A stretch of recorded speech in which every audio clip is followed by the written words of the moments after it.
Welcome, listeners, to www.ironradio.org, the website and podcast for all things strength sports and sports nutrition.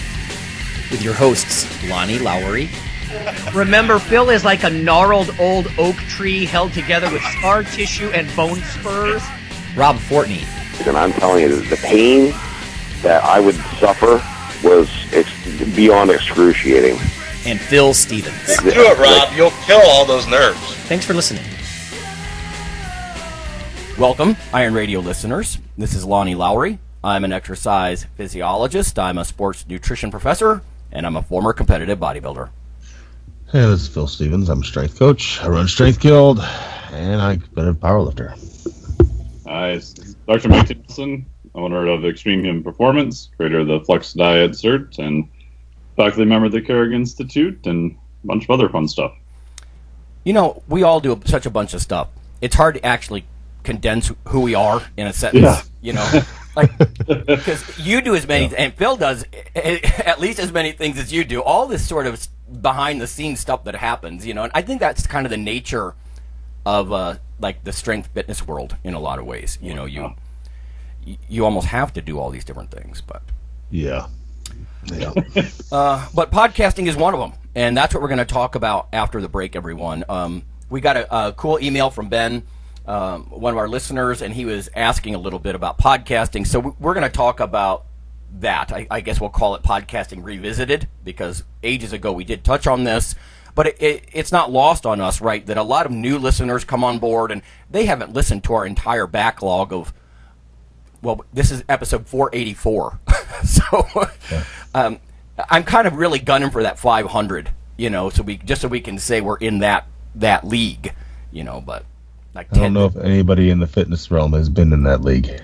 Well, there you go. Super We heavyweight. might be breaking new ground. Well, so. Phil, you are a heavyweight, but I've never been a heavyweight, so that's my chance.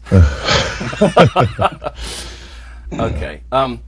We have our usual news and mail, and that's what we're going to start with before we talk about podcasting a little bit. Just in case some of you don't care what we do behind the scenes or how podcasting is done, or you know, some of that. We'll talk about some of the news and whatnot. Strength and muscle sport news. Bill, I think what jumps to mind to me is most acutely and most specific to this podcast is the competitions and the strength stuff that you're doing. Maybe you can fill us in, because you were away last week, right? Yeah, well, and then I leave this morning for San Antonio, too. Oh, so, good heavens. Yeah, last weekend was the inaugural Topeka Strength Fest. And, you know, like anything new, there was great things and things to learn from. But went off good. I mean, the number one things is it was the field was amazing. We had the top 5 pros in the world there for Highland Games. Wow. All on one field. So then we had a strongman competition going on, lots of beer, food, things like that. Sweet. So, and the resounding theme was it went off really well. I mean, there's some things to fix, but I mean, you would expect that in year one. Spencer Tyler, of course, came out and crushed things. So if anybody doesn't know Spencer holds like 5 world records now. And he was supposed to win the world championship this year, but he had like a parking ticket or something like that, and they wouldn't let him into Canada. So he had to skip the Worlds. And Chuck, who was here also, won this year. But Spencer came out and kind of ran the day. He broke a world record broke his own world record in heavyweight for distance at like 52.8. So he threw a 56-pound weight, 52 feet and 8 inches. Wow. And then broke an American record in Brammer Stone at 29, what was it? 48.3. So pretty much did a standing toss with a stone. They're around 16 pounds for almost 50 feet. So, Wow. Jeez. And then Strength Guild sponsored a keg over bar with anybody could jump in. So we had probably, I don't know, 15 people jump in along with the pros. And Now you're good at that, right? Aren't you good at keg over bar? yeah, I was pretty good at it. I didn't jump in. I sat out. Mm-hmm. I couldn't have beat him. So, There you go. you know, it's fun for those. They were trying to get all the strong men to do it too. He's like, come on, let us make you look bad. because they're really good at what they do, which is throwing things. But Spencer cashed in on that too. I think 24 feet with a keg over a bar. So, and the weird thing was watching them do sheaf. Like, I think the current world record is like 38.6. We had to bring in special standards because we knew Spencer was coming. And so we brought in 40-foot standards. And on his early tosses, there's a guide wire at the very top that hold the standards together. He was clearing the guide wire on the 40-foot standards, but they don't count. So because they weren't at that height. So they were going at like 30. I don't know. They were like 34 or something like this at this point. And he tossed it over the guide wire. So the potential is huge there for him to clear the 40-foot mark, and then they'll have to have 50-foot standards at some point, I suppose. So that was a good day. We had it's hard to tell because we let it be. It was free to the public, so people just got to walk in. So it's really hard to have an accurate attendance count. But my guess at any point in time, we had up to 2,000 people walking around. Oh my goodness! Watching the various sports. Impressive. Yeah, because we had a big field just full of cars. So it was good. We had strongman going on out front, and then we had a real big building and Highland Games was all behind that. So we had a building with some air conditioning. People get cooled off, and it worked out. I mean, the strongman kind of drew people in. We had it in the front parking lot. So yeah, it was a good day. We will see more of those to come. I think we might move it. I don't know. I've already got another person lined up. We got another event lined up. Our beer sponsor. So we had a brewery that actually brewed us 2 beers for the event. Oh, that's great. Yeah, just for the event, and they did a Scottish ale and another, like almost a stout, but it wasn't a stout. That was like 12%. It was it was pretty hefty. But they want me to do an event at their brewery. So down here. So we'll look into that. And it's always something going on, man. Yeah.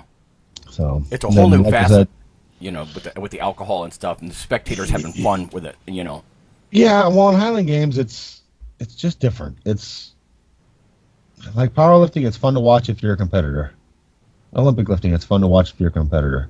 But Highland Games kind of grabs people in a little different way. I mean, it's relatable things, I think, is one thing. I mean, they're throwing rocks and, of course, the caber. Everybody's like the telephone pole flip. It's just impressive. But there's just some excitement going on there when people are throwing things and running around in kilts and drinking beer. So, and here in the Midwest, if you have beer, food, and athletics, it just works well. So, yeah, for sure. It just sort of struck me that you said a brewery wanted you to do something like on their property. I mean, it just, it really emphasizes that, I guess, Well, yeah, and that's what we're trying to just do more team up things like that. You're seeing it with the successful events now. I mean, look at the Arnold, look at this and that. It's not just one thing going on. So, absolutely. What they're talking already is like a barbecue festival, a beer festival, and strongman type stuff at the same time. So, a little multi-headed beast that draws many people in. So, it works good for everybody that way. Then, we all benefit off of each other. So, yeah. Even bodybuilding is going that way a lot. Like you said, kind of following that Arnold Fitness Weekend model, We had Chris Bongiovanni on a few times, a very clever lady, and, advanced. It was the episode with Branch Warren as well because he's in on it with her, and and they're doing the same thing. They're making everything these kind of festival, environments. So yeah, it only makes sense. I mean, I'd love to see eventually we add in like weightlifting and maybe powerlifting to the Strength Fest. So we'll see. We got a lot to talk about. Another year to plan it, but yeah. And then, like I said this morning, I head down here in about an hour and 45 minutes. I jump in a car and drive to San Antonio, and one of my lifters is lifting tomorrow in the IPL tribute meet, so it's an invite-only meet with up to $150,000 in cash prizes. Wow. So Brian is going to be, Isn't it? I'm just going to call it now, and Brian is going to be the 5th man to ever deadlift and squat 900 pounds in the same meet. So, jeez, Louise. And potentially we'll see how things go. We're talking about taking a shot at 1,000 in sleeves, so on a squat. So he's a stud of a young man. So we'll see how see how this all pans out. But yeah, I mean we were trying to scour the internet and find out like just how many people have done 900, and there's like I said, so far we found 4. So of course Ed Cohn being one of those, he did it like 218 pounds. But right. I don't know if anybody's gonna ever top that one. But yeah, busy man. We're a lot of things going on, a lot of excitement. So it's fun but draining to travel to contests and whatnot. Like you're going to be on the road. How long is that drive? That's pretty far. A little over 11 hours. Basically, I'm going to be on the road. I'll be on the road 11 hours. I'll be in San Antonio for about 12 hours, and then back on the road for 11 hours. Ooh, so just brutal.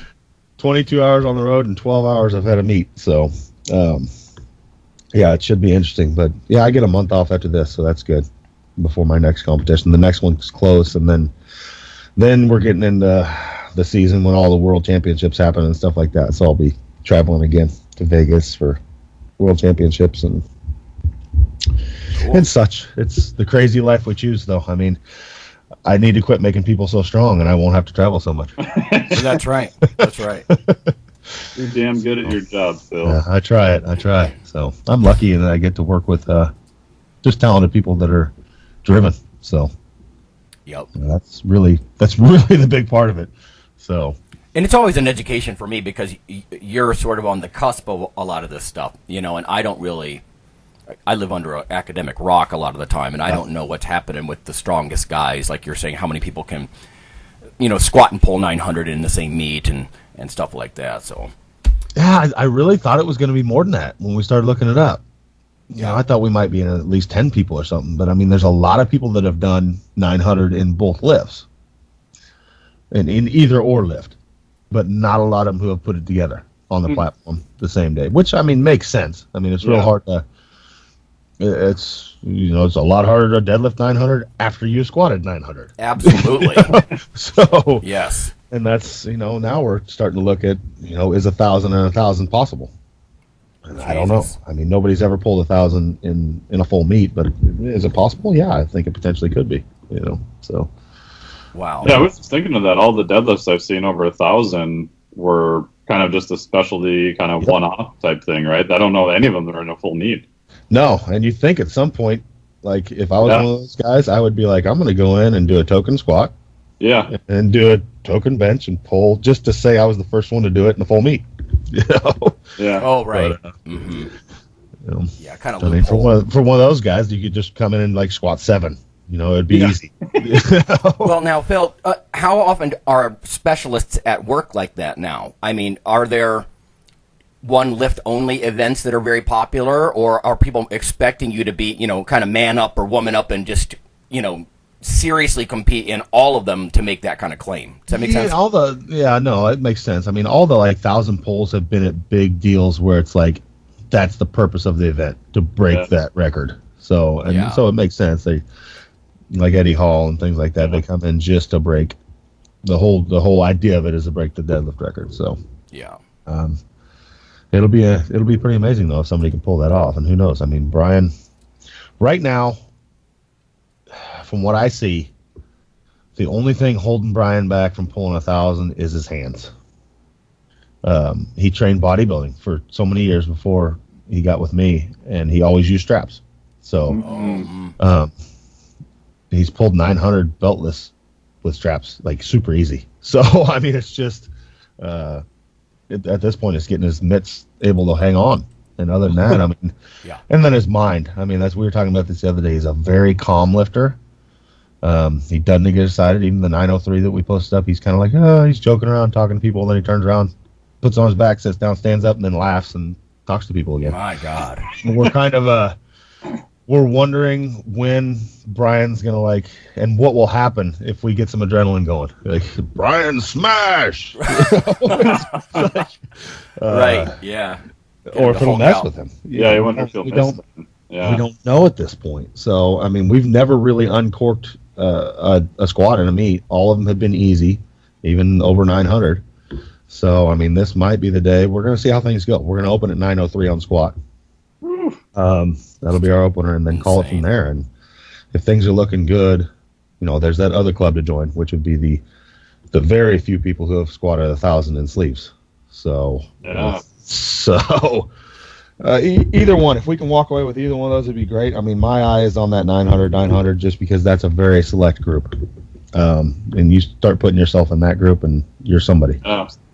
Yeah. But, to me, it's almost analogous. Like, there used to be in old school bodybuilding, there were, Platts was about his legs. Make no mistake, I thought he was awesome all over, but, and there was these kind of specialist guys as opposed to like these, they used to say complete package. And to me, this is analogous with that, right? If you can pull and squat 900 or God, even 1,000 pounds, that's the total package, like. Yeah, and that's what, I mean, if Brian has a weak link right now, it's his bench a little bit, but there's not a lot of guys out there. Most of them are either good at squat or good at deadlift. Yeah. Like JP's squatting over 1,000, but he's pulling in the high sevens. So when you're ripping 9 and 9, that can make up for a little bit of bench loss. So we'll see. And I mean, just gives us one thing to concentrate on at least. Bring the deadlift up, or the bench up. And when I say bad at bench, it's like potentially benching in the high fives. That's so I know, mean, right? It's not horrible, but so yeah. Oh, good stuff. All right, we're gonna switch gears just a little. Meat head to egghead and back again kind of thing. That's what we do. I have two pieces of news, a little bit of mail, and then of course we'll go to break. The first piece of science news is from Matt through Facebook, so thank you, Matt. It's about Viagra. This is not a brand new study. It's Clinical Translational Research 2013, but it's entitled Sildenafil, Viagra, right? Increases muscle protein synthesis and reduces muscle fatigue. The first author is Sheffield Moore from Department of Internal Medicine at University of Texas Medical Branch, it says. So here's the bottom line. If you look at the abstract a little, reductions in skeletal muscle function occur in the course of healthy aging, as well as with bed rest and several different, of course, muscle wasting diseases. Nitric oxide, and we know this from years of supplements exaggerating the effects of this, but nitric oxide may influence skeletal muscle function through effects on excitation, contraction, coupling, myofibrillar function, perfusion, and metabolism. Here we show that augmentation of NO signaling by short-term daily administration of sildenafil increases protein synthesis and reduces fatigue in human skeletal muscle. So this is, to me, there's a couple of things that work behind the scenes. One is, Phil, I think a year or more ago, you were talking about your athletes were using Cialis, or you had heard of that being used just to get more blood flow, and so they're using a lot of these erectile dysfunction drugs for muscle perfusion reasons. Am I right in saying that? Yes. Yep. Yeah. So the mechanism here is that it inhibits an enzyme called phosphodiesterase 5. There's different PDE enzymes,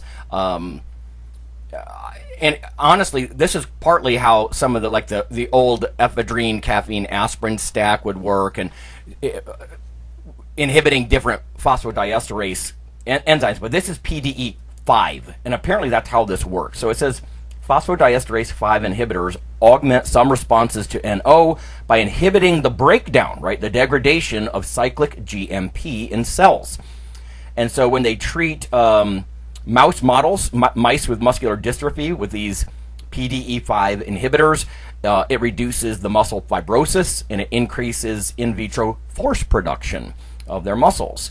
And then they just go on to say that we administered the PDE5 inhibitor sildenafil, that is Viagra, to generally healthy males. So this isn't just, they're pointing to mouse research, but then the study's actually with men, healthy guys. So I think that's very interesting because there must be something through this enzyme inhibition, because the blood flow alone, Mike, you and I saw this at an experimental biology meeting years ago, that they were opening up vascular beds with sodium nitroprusside. I mean, this will open up your vascular beds to the point you're probably lightheaded, because your blood pressure might actually fall a little when you open up, because usually capillary beds, I've seen different estimates, maybe they're 50% open at rest, and of course then they open up with blood flow during intense exercise. You get a pump, but the vasodilation by itself, when it wasn't accompanied by insulin and amino acids and other things, it didn't do anything to protein synthesis. Am I right in saying that, Mike? Is that what you remember? Yeah, because of all the blood flow agents in the bodybuilding world, one of the theories was if you get more blood flow, you're going to increase, muscle protein synthesis, and that doesn't appear to be the case. Yep. But at least with the Viagra, because, it jumps to mind, obviously that's going to increase blood flow to various parts of the body. But something about this phosphodiesterase 5 inhibition may be at work. So maybe that's not just through a vascular or vasodilatory mechanism, but there may be something going on inside cells, because this literally is entitled Increases Muscle Protein Synthesis, right, in young men, and reduces muscle fatigue. So it's funny how athletes get on this stuff so quickly. This is the first time, actually, Matt, that I've seen this with Viagra. Like I said, I had heard about the Cialis thing before because of Phil, but so interesting stuff. I don't know. That's very interesting. Hey, you know what? I wouldn't be opposed to giving something like that a shot. I don't know. The side effects could be unsettling, but I don't know. At least, discussing that, studying it up a little bit. So, neat stuff. Thank you, Matt. Yeah. One quick comment on that. I know for a while, like, pomegranate juice was used and extracts of that in pre-workouts because there was some early data. Like, one of them was from the review in Urology from, 2008, that it may be a natural, PDE5 inhibitor, but that's never really panned out from what I've seen. So, the supplement industry has always been trying to find some type of natural regulation along that pathway too, but I haven't heard of anything that's super effective so far, other than maybe some of the old nitrates, that type of thing, but those have gone away for now. Yeah, even ginkgo, right, for peripheral blood flow. There's a lot of abstracts that I've looked at in studies on ginkgo increasing peripheral blood flow, or even brain blood flow, significantly. Yeah. But brain blood flow, that one may actually have some benefit. Vinpocetine's the other one that's normally used too, but vinpocetine, so interesting stuff with some of that. And people who are interested in blood flow as potentially helpful, if not for a growth, at least for fatigue or performance. I've even seen some very interesting stuff about how obviously your blood thickness and very high testosterone men can have very high hematocrits and that kind of thing. And donating blood and bringing down your hematocrit, right, the thickness of your blood, just a little, can actually enhance brain blood flow, maybe peripheral blood flow. That makes sense to me, right, because capillaries are so tiny, sometimes a single red blood flow cell is, going through there. So, I don't know, maybe even just staying hydrated, all that kind of stuff. And, of course, Mike, you and I always talk about how insulin is vasodilatory. So, I mean, my old trick is always eat a banana and have 30 or 40 grams of whey protein an hour before the gym. You'll probably get a better pump, at least a little. Yeah. So that's kind of my go-to. I'll use Vitargo or other highly absorbed carbohydrates, but same idea, right? You're trying to bump insulin up. Maybe you get some local vasodilation effect. You're pushing your body to use more carbs. You've got a little bit more fuel, that type of thing. Yep. And, I say bananas aren't super high glycemic index. They're not ultra, uber fast acting, but you could do a brown skinned white potato, white rice, any of that kind of stuff. Get yourself it might be fun to play with if you're healthy. I don't see this being harmful in any way. Get 100 grams of high glycemic carbs in you, along with some fast acting protein like whey. It's got to do something probably. Yeah, for larger lifters, I'll have them even start at 80 grams. That seems to work pretty good. Yep. I know some of that early stuff with how carbs could enhance creatine deposition in muscle. That was up around 100 grams, and they were speculating, is that even realistic? Honestly, for a lot of our listeners, you're talking about 2.5 servings of pasta kind of amount. That's not that big a deal to someone who's 290 pounds. Yeah. So, okay. The next bit of science is the only other science bit I have. I actually tabled a few. I have all these newspaper ones that some of my colleagues keep giving me, but this one is in order. So it's about CRISPR, and a lot of our listeners are familiar with CRISPR is that gene editing technique, right? CRISPR-Cas9, and how it's really going to change a lot of things, because it makes gene editing. It makes changes to your DNA or to a plant or a food item's DNA as it's being grown or before it's grown, easy, cheap, fast, and I'm waiting to see this trickle into performance-enhancing drugs, right? Already, WADA, World Anti-Doping Agency, they have an annual meeting to discuss gene doping, and this is the kind of thing that makes that all the more likely to come down the pike, right? Because you no longer have to have an incredibly expensive, sophisticated process in order to insert a gene. And we could probably all think of certain genes that could be very interesting, but of course you're playing with fire, and that's why people are concerned. This is about food. So this is from Ellen Galloway here through nature.com. So this appeared in Nature 560, number 16, this year. CRISPR plants are now subject to tough GM laws in the EU. So this is partly for our European Union listeners. It says top court's ruling threatens research on gene-edited crops. Gene-edited crops should be subject to the same stringent regulations as conventional genetically modified organisms, Europe's highest court ruled in July. The decision was handed down. It's a major setback for proponents of gene-edited crops, including many scientists. So I think it's worth noting that this is something where the lay public and scientists differ quite a bit. Like, most scientists are not afraid of GMO, right? And there's those labels on a lot of foods, that it's not GMO, and it gets some traction with consumers, but scientists are often rolling their eyes. Anyway, it says, this is an important judgment. It's a very rigid judgment, says Kai Pernhagen, a university legal scholar in the Netherlands. Quote, it means for all new inventions, such as CRISPR-Cas9 food, you would need to go through a lengthy approval process of the European Union. That is likely to hinder investment in crop research using these tools in the EU.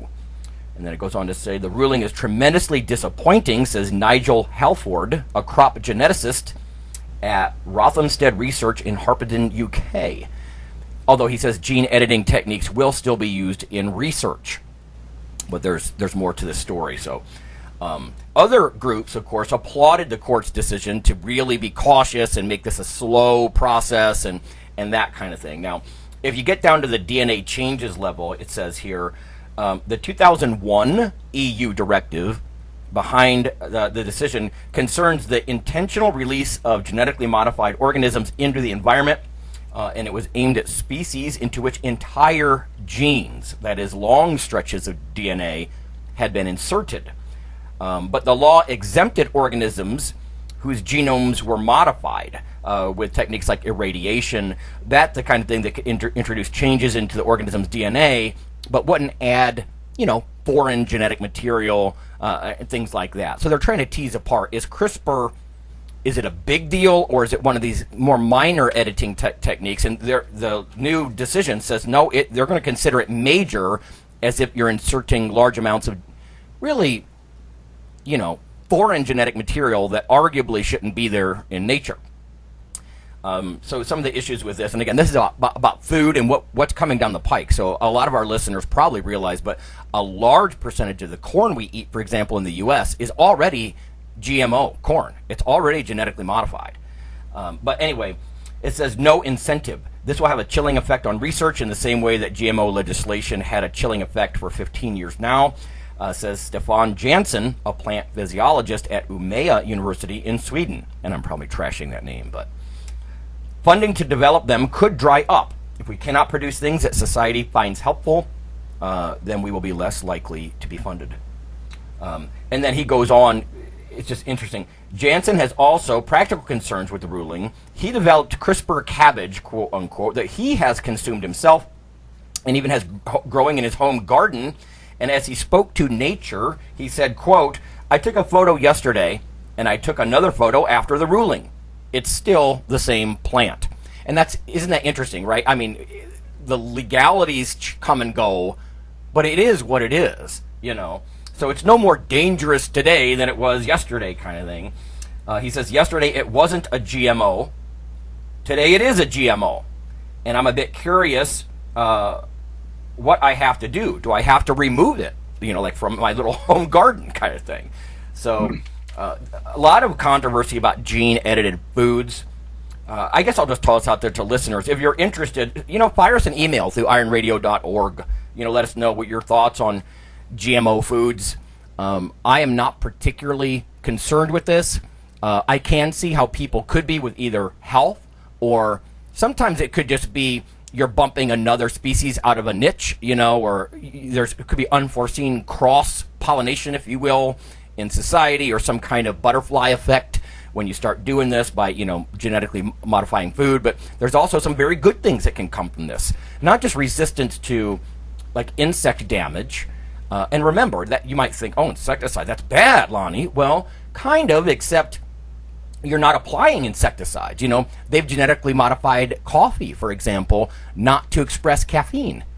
Well, that sounds terrible to me. Yeah, a horrible idea. But it would be better than the way they do decaf now, but like the Swiss method and all this kind of stuff. Like it's almost pre-rinsed, pre-brewed in a way to get the caffeine out. And it might be better to have fresh coffee beans that taste exactly like real coffee and just don't have caffeine. Or sometimes they'll modify plants to express like vitamin A, right? So children in developing countries don't go blind. So you got to be careful not to quickly judge this. It's a touchy issue. So in the fitness world, I'm guessing a lot of people are they're going to err more on the side of quote unquote natural.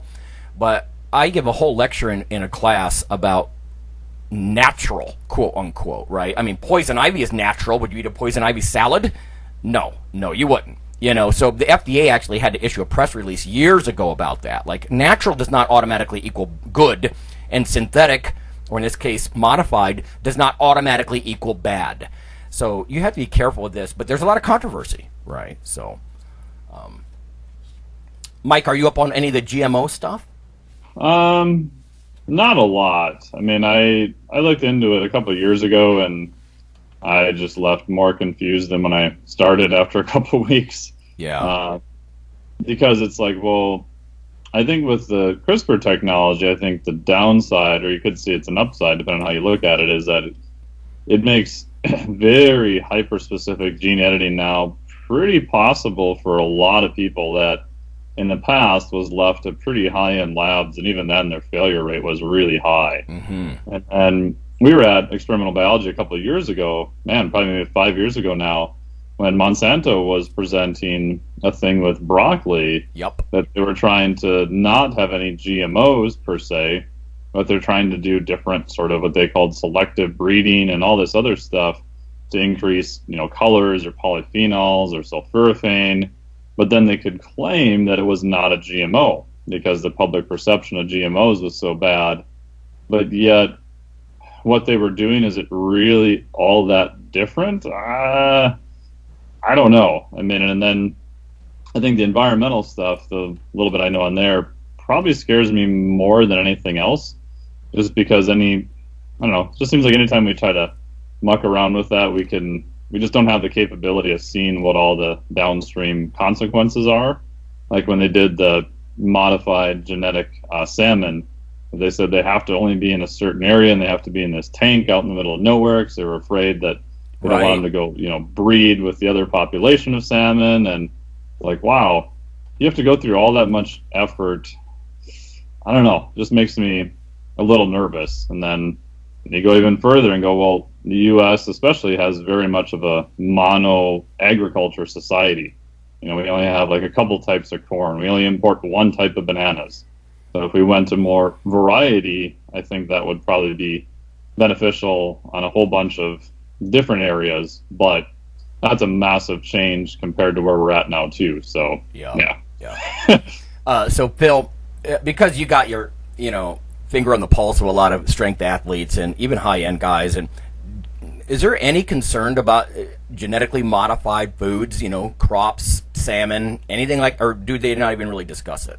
Yeah, there's two sects of people. There's the ones that are really worried about it, and the ones that are like, I don't care, give me some food. Yeah. So, like, I'm on the. We eat a lot of organic and this and that, but at the same time, I'm like, give me my beef with lots of extra hormones. I don't care. Yep. You know? So I get it. Yeah, I mean, there's two different camps. I mean, and they're usually both pretty opinionated. So right. Yep. For what it's worth, the feds. I looked into this last year.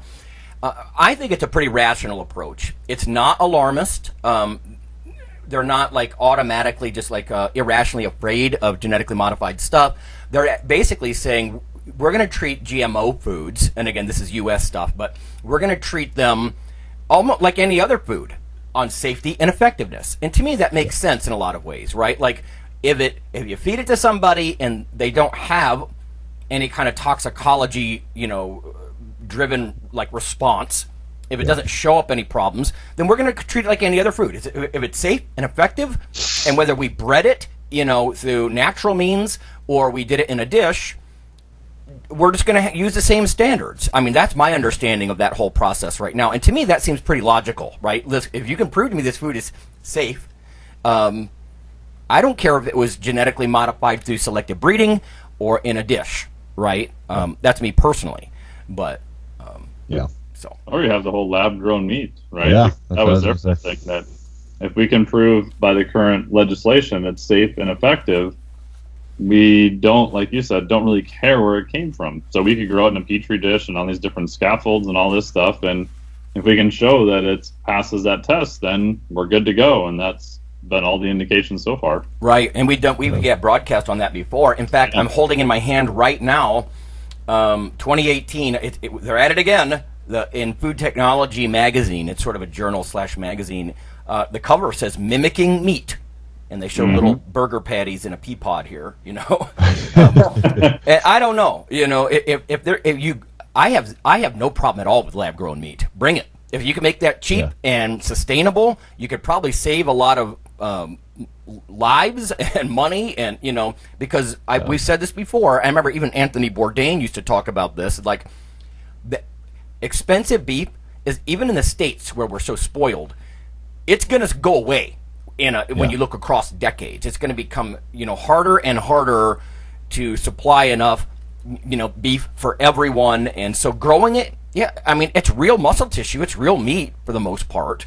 To me, that's actually, at least taste-wise, culinary-wise, that's way more acceptable than trying to do exactly the same thing with pea protein or something like that. I just feel like that's reaching a little, But who knows? I mean, food technologists are a clever bunch. So, so I'm holding that in my hand, Mike, right now, mimicking meat. So you're right. That's going to be something that just doesn't go away. Yeah. Well, look at how long the tofurkey's been around. That's sort of mimicking meat in a poor way. Right. Yep. Exactly. But I mean, you look at foods in general, and the ones we eat now, they aren't what originally happened. Oh, like no. I was talking about, a lot of it is selective breeding. I mean, bananas aren't what they used to be. No. Almonds aren't what they were originally. Right. Yep. So there's been a lot of this over the years, but look at an apple tree that hasn't now been it's sprayed. how you change it is what's different. So that's right. It's how they're changing it exactly. I mean, when I drive to work, I mean, a lot of our listeners, if you live in the Midwest, or you live around in the States here, or you live around cornfields in general, corn is grown. Those stalks are like 2 inches apart. It's ridiculous. It looks like a hairbrush. Corn does not grow like that, right? But if I was a farmer, hell yes, I would want to grow corn like that. I get way more yield per acre. You know what I mean? But to your point, Phil, that's not naturally how corn grew. And apples don't grow on trees the size of softballs, and so this stuff. A lot of what we eat, I don't think the answer is, rejecting science and technology. I'm glad that there are some laws, and regulations behind it, but I tend to agree with what like the FDA is doing here in the States. It's like, let's just do this on a case-by-case basis. If you can demonstrate the safety, we're going to treat it like any other food, because to your point, Phil, it's just about how it's done, really. But make no mistake, almost nothing we eat is in its natural state from like a paleo kind of thinking. I think if people enjoy the taste, they'll find some way to rationally justify it. So we look at like a Honeycrisp apple. that apple didn't exist a couple decades ago. It was basically made from, my understanding, selective breeding and things of that, and was probably the most successful quote-unquote apple that's ever been made. Yep. But people like it. It's got good texture. It's got good properties. And they don't seem to be too worried about how it got there. Yep. Yeah, Neil deGrasse Tyson does a great thing in the Cosmos, the reboot of Cosmos. He talks about dogs. Like, if you don't like selective breeding, dogs are selective breeding, right? They are artificial selection. That's what dogs are, from wolves, right? Think about the amazing spectrum of dogs, from little yip-yip dogs, lap dogs, to mastiffs, walking around the corner of Phil's gym. So dogs are good. Just saying. Yeah, and that was in a very short period of time. Exactly my point, right? Artificially selective over just, a very short period of time, just a matter of a few hundred years, maybe a few thousand years. Yeah, they used to all be wolves, which were much more, monochromic, if you will, in nature. So, all right, let's get to some of the mail. Just read a few things here. This first one is from Joe.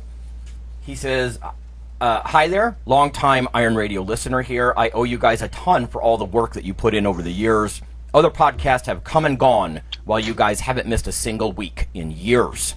And then he talks about the coffee study that I'm booting up this fall. So thank you, Joe. That's something that I think we take pride in. We were talking just this morning about that, right? That we're gunning for that 500 episodes, and I don't know if anybody else is in that category. I really don't. Yeah.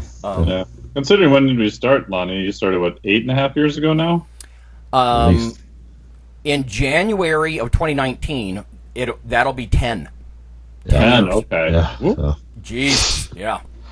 And if you think all the changes, we should almost do a retrospective on that 10-year thing. I mean, Phil was competing, and then we were talking about this just last week, and then kind of got away with it. You're trying to adjust into more of a coaching-only status, and then, no, you got the itch, you're back to competing.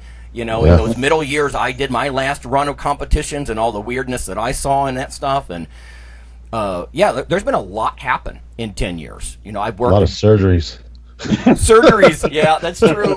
A couple biceps. Yeah, that's right. Yeah. Okay. The next one is Matt. He says, hi, I've enjoyed your podcast for a couple years now. And then he talks about the coffee project a little. But then he says, by the way, let me commend you for the quality of your show. It's the perfect combination of data-driven advice and bullshitting with your buddies. Keep up the great work. And then he says, one question, what's that guitar line between segments? It sounds like something from of an intro of a slow Metallica song.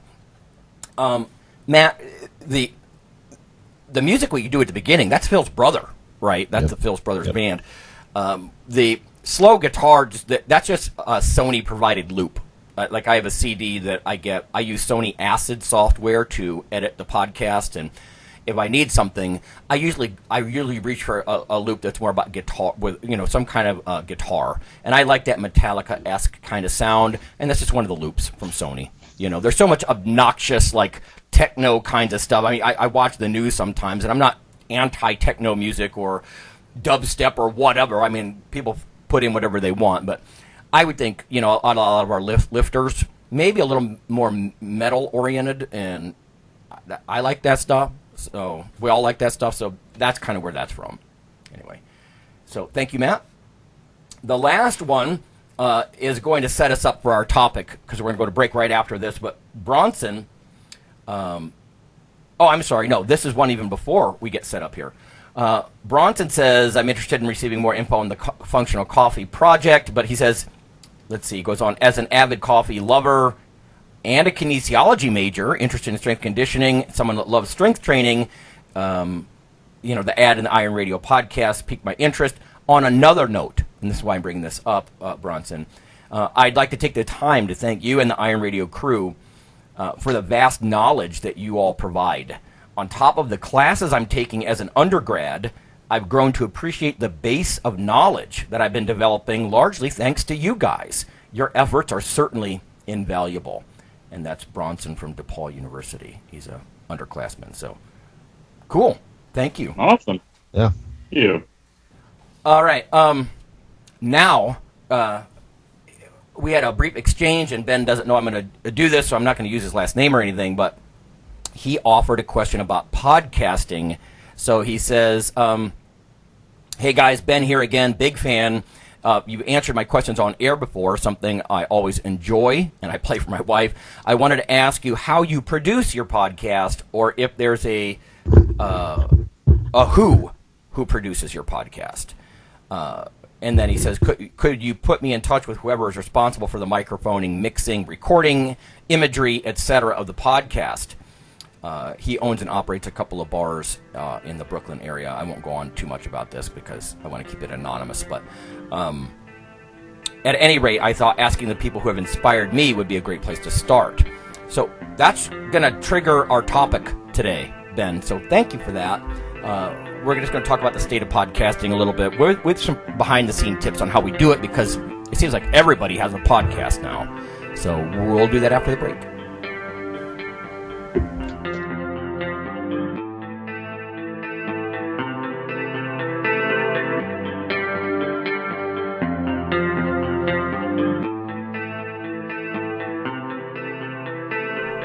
Hey listeners, this is Dr. Lonnie Lowry. If you've ever had anyone critique you on your protein intake as part of your weightlifting lifestyle, oh, you poor meathead, all that extra protein is going to rot your kidneys or weaken your bones or dehydrate you or give you gout or who knows what. There is a book available. You could simply Google CRC Press and Lowry.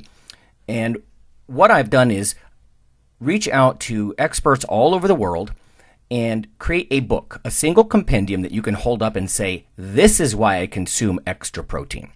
This can be very valuable when you're being quote-unquote educated by various professionals on the topic. There's an enormous amount of literature in this book on the safety, the effectiveness, how protein works in cells, the history of protein and weight trainers, much more. So again, please check out CRC Press and Protein and Lowry. You can just Google that, and I do, full disclosure, I do make a small single-digit royalty on the book, but that's not why I did it. I did it so we can all have something, our particular population, to both defend what we do and to inform our nutrition and our eating. Thanks.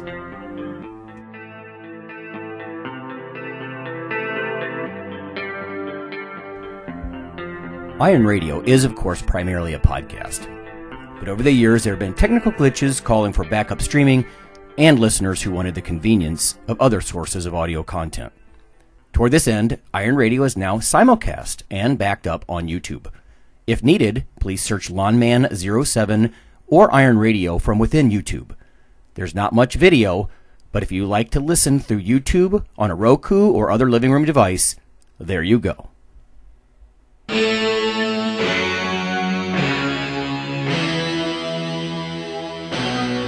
Like your weekly fix of Iron Radio? In addition to being a popular institute on iTunes, we are also on email. Simply go to www.ironradio.org and sign up for the voluntary email. You'll get a once per week email, no more. That's little more than the show notes and a link to the audio. So go for it.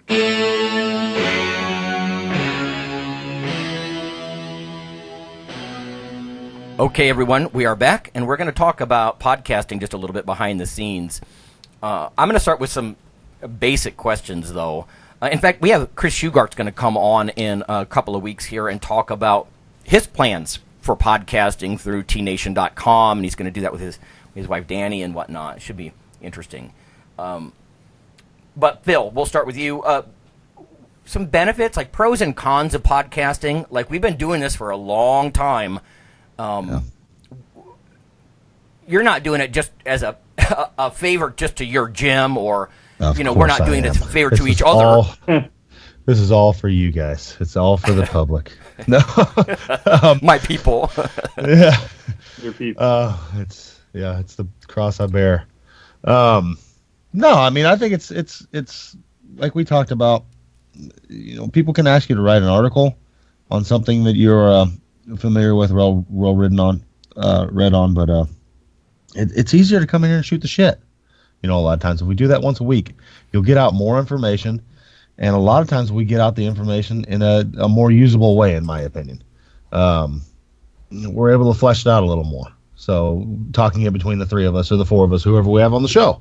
So you get out, I think, a lot higher quality information in a more entertaining format. So it's my way now. I just quit writing for other people. I'll write for my own site. It's my way now of staying out there, besides what I got going on here locally. So Yep. You mentioned having guests on and whatnot. Here's a practical tip. If you want to start a podcast, it's usually good to have 2 or 3 co-hosts, and then when you have a guest on, there's not too many cooks spoiling the broth, right? It's really hard not to talk over each other sometimes, and we're all in sort of a rhythm with this, so we don't do it as much. But make no mistake, we do that, and then I edit it out if there's too much of it and it sounds confusing.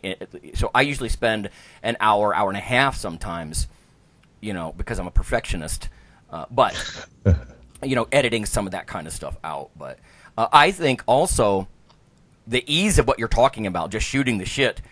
A lot of people, their podcast or their YouTube channels, they pod fade within a matter of literally 6 or 7 episodes because their production values are too high. Now you might say, how is that bad?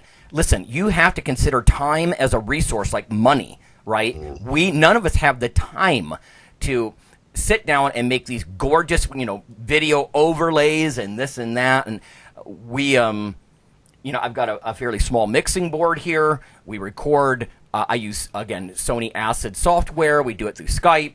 But it has to be minimal time investment or it wouldn't come out every week. That's how we do it. I know we don't have the highest production values compared to some of the professional ones, but we don't have that that Ben was talking about, that third party who's going to do the editing and the mixing and make it all fantastic. We don't have a studio. We sit here sometimes in our pajamas in the morning slurping coffee, but that's exactly why we haven't missed a week in almost 10 frickin' years. Yeah, we're going on a decade. And some of our early episodes, what did we talk about? You don't get a voice until you're doing this a decade. And we've been doing just this a decade. That's right. Yeah, just a podcast. And every week. I mean, I remember sitting down with you going on 10 years ago, and that was one of the things we agreed on. Consistency. Yep. We have to show up every week. We need to put out something. And even if it's short, we've cut some episodes short, of course. Yep. But it's something out there. So, and that's a big thing. That's the thing that gets these podcasts to end. Is they'll be consistent for, like you said, 6, 7 episodes, and then it's like, oh, we missed one. And then it's really, once you miss one, it's like, it's really easy to miss 2 or 3 or 4. Yeah. So like workouts, for people who are trying to get into it. You skip a few, and then before you realize that you haven't been in the gym in weeks, or who knows. So. And then it's like, remember that podcast we did 4 years ago? Oh, and some of them try to resurrect stuff. Like it'll come out like every 3rd month or, every couple of months. And I mean, if you have the right syndication software, what used to be called Podcatcher, right? As long as you stay subscribed and you remind your system, I still want to be subscribed. Yeah, I actually, in other genres, I know some podcasts, they'll come out sporadically every 3rd month. Maybe they'll go to a 6-month stretch. But to me, I don't know. It's like watching the evening news. You're not going to watch MSNBC or Fox or any of these. They're going to come out. One thing you can bank on, whether they're talking about what you like or not, is that they're there. They're there for you. That's the professional burden. And when we did sit down and talk about that all those years ago, I was thinking about there's a huge movement. A lot of people know like the popularity of stuff like Comic Con and this and that, but and video games and there's a huge, in fact, it's ballooned into multiple, like East Coast, West Coast. It's called PAX, Penny Arcade Expo. It's this huge, like, video game and tabletop game, and it's a different genre, right? Totally different, but that started with a web comic, and you're like, how on earth? Because these guys are multimillionaires, literally tens of thousands of people show up at these events. And he said, we came out every week. They said, what set you apart, even as your webcomic, and how were you able to build on it? He said, because we're here every week. We agreed consistency every single week, no matter what. And I thought, Phil and I were thinking, That makes sense, right? Yep. If you drive to work on Monday and Iron Radio isn't there, and it might not be there for a couple of months, what good are we, in a sense? Yeah. So. All right. I know you got a jet, Phil, because of your travel, but quickly, any advice you would have? Like, what would you suggest to someone who is thinking about doing their own podcast, whether it's fitness or otherwise? Well, I think one thing we do is we identified our genre, which is strength and fitness, and then we got varied people that have different backgrounds in that. I don't have to be the jack of all trades. I know some things about nutrition and things like that, but why would I talk about when I can just shut up and let you guys talk about it? Yeah. Okay. So we have varied hosts and varied guests that are able to cover the topic thoroughly and with education. So I would do the same thing in your. If you got three people speaking exactly the same thing from the same background, it would get kind of boring. We're varied enough. Our interests are a lot the same, but our backgrounds are varied enough that we give multiple views on the same topic. So I'd say that is just, identify what you're going to talk about, and like any business, I mean, like my gym, we're good at making people strong. That's what we do. I don't pretend to be anything different, So find your niche and own it. So, yeah, that's what I do. That makes sense, and I think this goes back to some of the early days when we were doing a lot of writing and you were doing a lot of forum management and whatnot, like on T Nation and some. That's a big site, and there is definitely a niche of people who they're a little bit science nerd. I mean, they're interested in the connection between knowledge and performance. Like if I learn more about what's happening in the news, science news, or this and that, or how to eat, or lifting, training, I'll be better. So there's quite a few egghead/meatheads out there. I don't think we're probably going to grow unconditionally, eternally in a linear way. We have, in a lot of ways, we have roughly 25,000 to 30,000 listeners, downloads, that is, a month. Some of it's the same people downloading a lot of stuff, but we're not going to be that big. So it's too niche, right? Like we're not general fitness. It's always going to be about muscle and strength sports, and the ones who, they're not just meatheads. I mean, there's definitely that kind of segment out there that they don't give a damn about science, and they're just about, I don't know, drinking beer and lifting weights, or who knows what, just kind of the, whatever. That's probably, they're going to be bored with about half of our content, So, there's definitely that niche of the brainy lifter, if you will. So that brings you up, Mike. What about you? Benefits, pros, and cons of podcasting in general?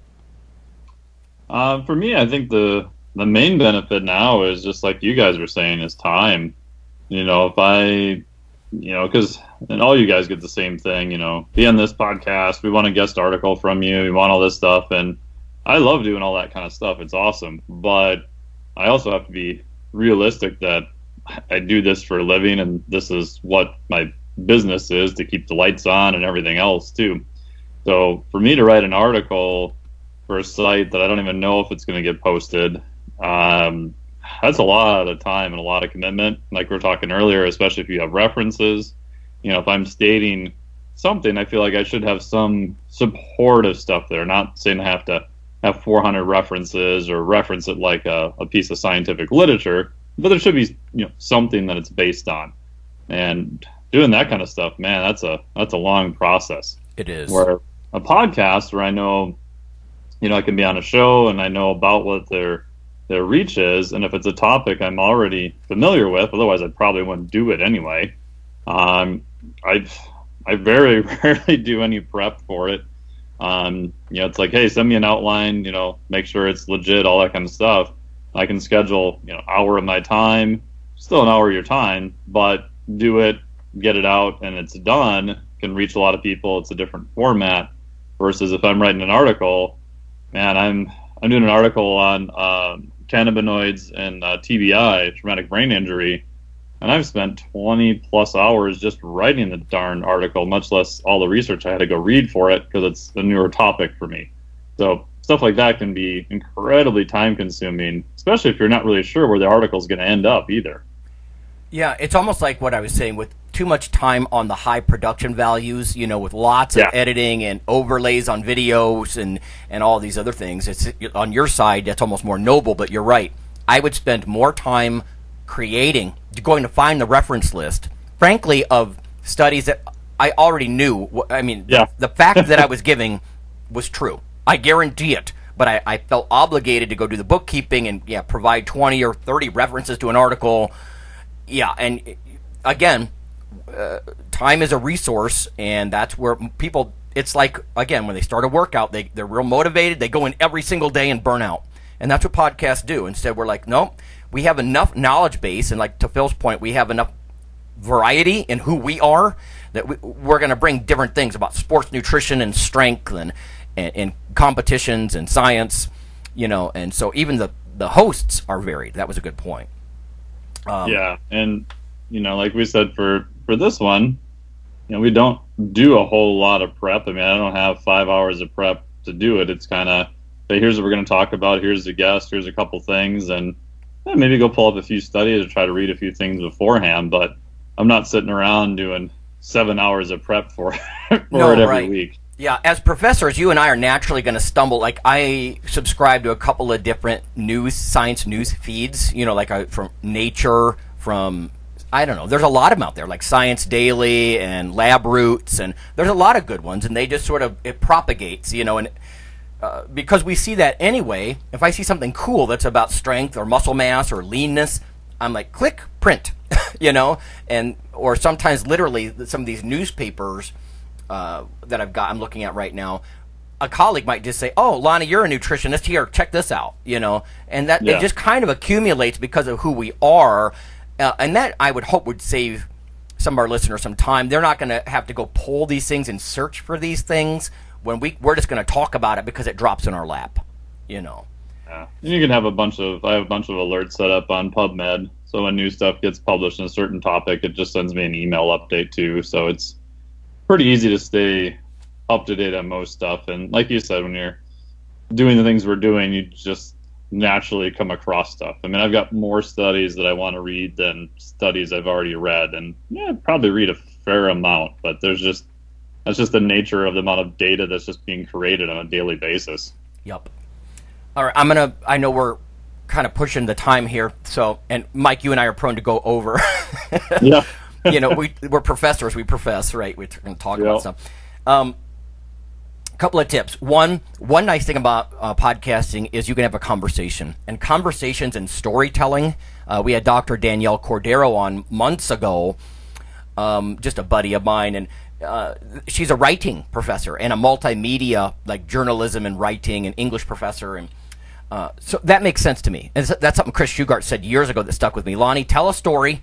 Don't just give a lecture, and offer some pay dirt at the end, something somebody might try this week, that kind of thing. So there is a conversation element to it, which makes it much more digestible. That's sort of alluding to what you were saying, Mike. I would reduce time stamping if you want to do something like this. Keep the content as evergreen as you can. We'll talk about spanking new studies, but if someone goes back and listens many years later and they're like, oh, that's from 2016. Now, some people won't give a damn. Some people will say, well, that's old. I don't care. And you and I both know landmark studies, if it's good, it's good. It's still, important, but it's not news. So I would reduce the amount of time stamping you do. News and guests, to Phil's point about the variety, they can be so handy because that is evergreen content, right? News is always going to be fresh. There's like 1,500 new studies on PubMed and the National Library of Medicine, like daily. It's just ridiculous. There's always going to be something new that we can bring the muscle head slant to, the strength or muscle mass kind of angle, and sort of use and abuse that info. So news, and then like the guests, maybe we shoot for about every fourth episode to have a guest. Sometimes we go a longer stretch. Sometimes we do guests every episode for a little while. It depends on availability and whatnot, but guests keep things fresh too. So guests and news that's why we're still talking 10 years later, I think, with a lot of this stuff. Yeah, and I have a lot of friends who do podcasts, and one of the things they've said is that having other guests is kind of a good way of, I don't really like the word networking, but you getting experience, talking to other people also. Good point. And being put out as, content. So I think they're, from a pure business kind of development standpoint, that can be a definite plus too. Yeah. Assume you do it in a very professional manner and it actually goes out, because I'm sure we've all done podcasts where you're pestering the person, and I did one a while ago where there was a train going by, and I couldn't even hear every fourth word. Oh yeah. But I can't use that. Yeah. If you can get your interviewee on Skype, it's so much cleaner usually. Yeah. You got to set up your mixing board and your mic and all that kind of stuff to be as clean as possible. But there are going to be some people, I think Eddie Combs was like this. He's going to talk on the phone. Someone like Marty Gallagher is going to talk on the phone. And phone quality isn't as good as Skype. Skype is so much cleaner if you could possibly do it that way. And I'll say one last thing. Ben was asking a few things about the mixing board and stuff. A lot of times I'll see podcasters, they get excited. They have these huge mixing boards. You don't need one. I go to musiciansfriend.com. I'm not plugging them, but they have pretty good mics, some headsets. I actually use a stand mic. Not unlike what you do, but my mixing board only has 4 inputs and outputs. It's only about the size of your hand, really. You don't need one of these things that's the size of, I don't know, a billboard, with all these buttons and knobs and that kind of stuff. I mean, this is a professional level one. It's got USB and analog, connections and stuff like that. And sometimes I see podcasters, they have too many. I'm like, 99% of that mixing board is not in use. You don't have to spend hundreds of dollars. I think this thing is I don't know, $80 or something. I think once upon a time Phil got the same one. But yeah, I mean, between Skype and a simple mixing board and a few software tweaks, I will say this. If Windows ever auto updates on you and you want to do a podcast, beware. It's going to trash your audio settings if it's a major update, and then you're going to be swearing. These guys have heard me bitch for years about, oh my God, Windows trashed my settings again. And then I got to go in software and hardware and tweak it, But even phones are not bad, to be honest, these days. If we can get someone with Skype on their cell phone, you're going to get much higher quality so long as they're in a Wi-Fi bubble somewhere. So I'm encouraging people, start podcasting, man. It's fun. It's niche. Where else are you going to get, Gen Pop stuff is going to bore the hell out of most of us. So we always talk about, the strength and muscle mass and nutrition stuff, because that's our niche. So. Yeah. And on the quality, I mean, how many conferences have we been at overseas or in Tokyo where we've just done it off of your phone as a recording? Make no mistake. I mean, greatest, but it works. I had an old iPhone 4 way longer than I should have. I used it. I mean, I didn't even update. I think I used it for 6 years. But I've got an iPhone 10 now. I mean, this is like an $1,100 phone. So yeah, I mean, this thing costs as much as the big rig computer in my office. And the audio quality is remarkable. We could literally, like you said, set it between us in a hotel room on a little desk or something, and it's way better than phone quality. It's remarkable what these things can do. So you can do quite a bit probably just from your phone, although I don't. I'm more comfortable looking at the big screen and the little audio waveform in my Sony software and all that. But getting a guest on. In fact, when we had MC Powers on just last week, she was doing it on her Skype on her phone, and it's brilliant. I mean, it sounds just fine to me. So and I've even gotten away using one of the Yeti microphones is around $100, maybe less than that now. And you can put it on a setting where it's basically kind of directional from both sides. So I'll set the microphone up, I'll plug it into my Mac, just run the standard GarageBand. I use just the record through there if it's a live in-person one. So if you've got a Mac and $100, you could do a live recording with someone pretty easily.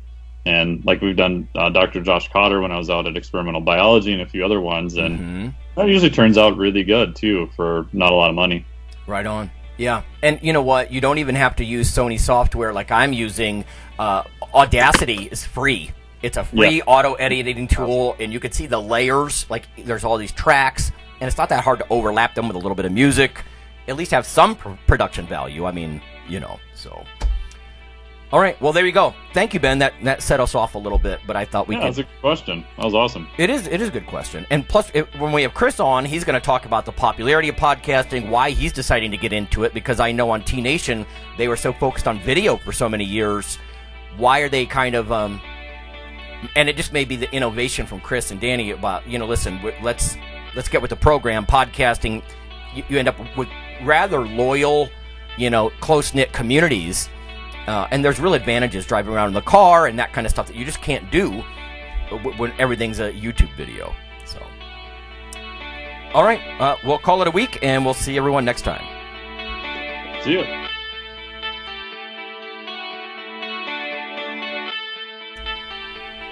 Hey, listeners, have you seen the store at IronRadio.org? There are 3 halls in the store, one for Phil, one for Fortress, and one for myself, Dr. Lowry, and they're thematic. So you can go into our Halls of Iron store and choose based on your goal. If you need something to learn or read or something nutritional, you can look in my store, Lonnie's store. If you want something about injury prevention or competition, then take a look at Phil's Hall of Iron. And if you want something about motivation or daily training, Fortress's Hall has what you're looking for. There are some fun, heroic descriptors as you browse through the store, so we try to make it a little more fun than the average boring online store. And whether you're a novice lifter or someone more experienced, you can take heart that you're not wasting your time. The things that we put in each Hall of Iron are actually based on our own recommendations. Protein powders that we know to be good, knee sleeves, wraps of some kind, things that Fortress uses in his own training. The stuff you see, is good. This way you don't waste time. So check out the Iron Radio store at ironradio.org and let us know what you think on the forums, and certainly you can request products and we will screen them before they go in. So thanks for listening.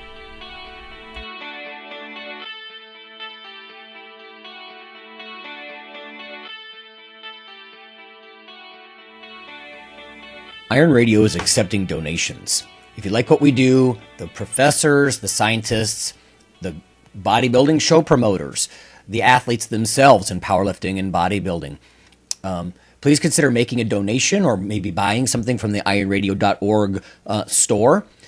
We also are accepting supporting members. So for $4 a month, which is frankly less than the bank sneaks out of your account in fees, you can step up and support a form of sort of public radio for the bodybuilding and powerlifting and strength community. The Iron Radio podcast and all of the audio on ironradio.org is for informational purposes only. If you're interested in starting a diet or exercise program, it's important to check with your physician. Also seek the help of registered dietitians, athletic trainers, and qualified exercise physiologists in order to make the progress that you need.